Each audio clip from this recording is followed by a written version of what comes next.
Hello everyone. In this video, we'll be discussing special characters in HTML.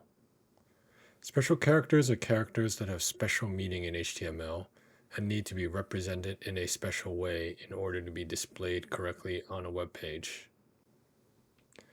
Starting with the HTML boilerplate code and live server started, let's add some special characters to our index.html file by using what are called HTML entities.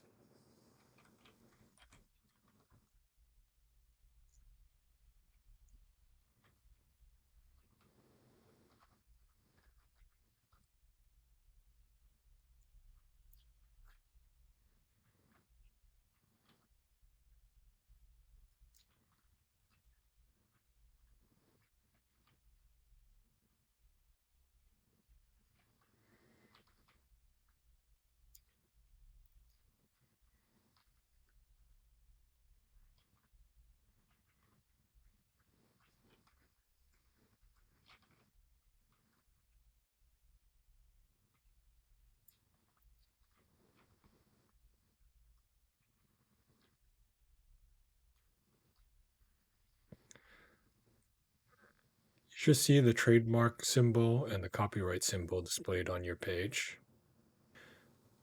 However, if you just type these symbols in your HTML code directly, they may not be displayed correctly, depending on the browser you're using. This is because symbols are reserved characters in HTML and need to be represented in a special way using HTML entities. There are many special characters that can be displayed using HTML entities. Check out the link in the description for references to more special characters and how to add them to your page. That's it for this video. Special characters are an important part of creating professional-looking web pages, and using HTML entities is an easy way to ensure that your characters are displayed correctly. Thanks for watching. If you have any questions or comments, please leave them below.